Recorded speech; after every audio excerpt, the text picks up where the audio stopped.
एक ऐसी घटना जो रातों रात पूरे देश को हिलाकर रख दिया। आइए जानते हैं 5 मिनट में चेरनोबिल की वो रूह कांप जाने वाली हादसा। एक ऐसी रात जब पूरी दुनिया सो रही थी। प्रिपियट के शहर में लाइट्स जल रही थीं। लोग अपनी नॉर्मल जिंदगी जी रहे थे। बच्चे पार्क में खेल रहे थे और हवा बिल्कुल नॉर्मल लग रही थी। लेकिन उस हवा में कुछ ऐसा था जो कोई देख नहीं सकता था। थोड़ी दूर चेरनोबिल न्यूक्लियर प्लांट के अंदर मशीनें चल रही थीं। इंजीनियर्स अपना काम कर रहे थे। एक सिंपल टेस्ट जो सिर्फ कुछ मिनटों का था, लेकिन किसी को नहीं पता था कि वही टेस्ट सब कुछ बदल देगा। कंट्रोल रूम में एक डिसीजन लिया गया। सेफ्टी सिस्टम्स धीरे धीरे बंद होने लगे। रिएक्टर जो ऑलरेडी अनस्टेबल था, अब उस हद तक पहुंच रहा था जहां से वापस आना पॉसिबल नहीं था। 26 अप्रैल 1986 रात के 1:23 पे सब कुछ नॉर्मल था। एक शहर प्रिपियट, लोग सो रहे थे, बच्चे कल स्कूल के लिए रेडी थे। और फिर सिर्फ 6 सेकंड्स के अंदर एक ऐसा ब्लास्ट हुआ जिसने दुनिया का फ्यूचर बदल दिया। ये कहानी है न सिर्फ एक एक्सीडेंट की, बल्कि इंसानी ईगो, सिस्टम फेलियर और छुपाए गए सच की। Chernobyl nuclear power plant, Ukraine, तब सोवियत यूनियन का हिस्सा। ऑपरेटर एनाटोली डायटलॉव, एक स्ट्रिक्ट एरोगेंट इंजीनियर। उस रात एक सेफ्टी टेस्ट होना था। टेस्ट सिंपल लग रहा था।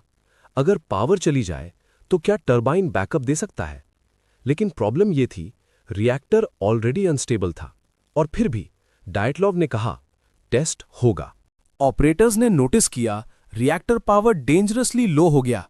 सिस्टम ने वार्निंग दी, अलार्म बजे, लेकिन द्यातलॉव चिल्लाया, कंटिन्यू करो। कंट्रोल रॉड्स हटा दिए गए, सेफ्टी सिस्टम्स डिसेबल कर दिए गए। एक न्यूक्लियर रिएक्टर जो ऑलरेडी अनस्टेबल था, अब कंट्रोल के बाहर जा रहा था। 1:23:40 AM एक ऑपरेटर ने इमरजेंसी बटन दबाया। AZ5 ये रिएक्टर को बंद करना चाहिए था, लेकिन डिजाइन फ्लॉ की वजह से बूम, पहला एक्सप्लोजन। फिर दूसरा और भी पावरफुल। रिएक्टर का 1000 टन का लिड हवा में उड़ गया। रेडिएशन आसमान में फैल गया। लोगों को लगा शायद ट्रांसफॉर्मर फटा है। उन्हें नहीं पता था कि वो दुनिया का सबसे बड़ा न्यूक्लियर डिजास्टर देख रहे हैं। फायर फाइटर्स आए बिना किसी प्रोटेक्शन के। उन्होंने फ्लेम्स को नॉर्मल फायर समझा। वो ग्रेफाइट ब्लॉक्स पर चल रहे थे, जो एक्चुअली रेडियो एक्टिव फ्यूल था। एक फायर फाइटर बोला, ये पत्थर गर्म क्यों चमक रहा है? उनके हाथ जल रहे थे, स्किन पील हो रही थी। फिर भी वो फायर बुझाते रहे। ये लोग हीरोज थे, जो बिना जाने मौत के अंदर चल दिए। सिटी प्रिपियत। नेक्स्ट डे लोग अपनी नॉर्मल लाइफ जी रहे थे।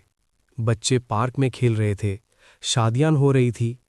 रेडिएशन ऑलरेडी उनके बॉडी में जा चुकी थी। 36 आवर्स बाद अनाउंसमेंट हुआ, टेम्पररी इवैक्यूएशन। लोग सिर्फ 3 दिन के कपड़े लेकर निकले। उन्हें नहीं पता था कि वो कभी वापस नहीं आएंगे। सोवियत गवर्नमेंट ने सच छुपाया। जब तक स्वीडन ने रेडिएशन डिटेक्ट नहीं किया, तब दुनिया को पता चला। लीडर मिखाइल गोर्बाचेव, उन्होंने डिले किया सच बोलने में, और इस डिले ने हजारों लोगों की जान ले ली। Radiation effects, cancer cases increase, birth defects, entire forest dead, red forest. और आज भी चेरनोबिल एक घोस्ट जोन है, एक साइलेंट रिमाइंडर कि इंसान जब नेचर को कंट्रोल करने की कोशिश करता है, तो एक छोटी सी मिस्टेक पूरी दुनिया को हिला सकती है। 6 सेकंड का डिले, 6 मिनट का डिजास्टर और 6 डेकेड्स तक चलने वाला असर। चेरनोबिल सिर्फ एक एक्सीडेंट नहीं था, ये एक वार्निंग थी। और सवाल आज भी वही है, क्या हमने कुछ सीखा?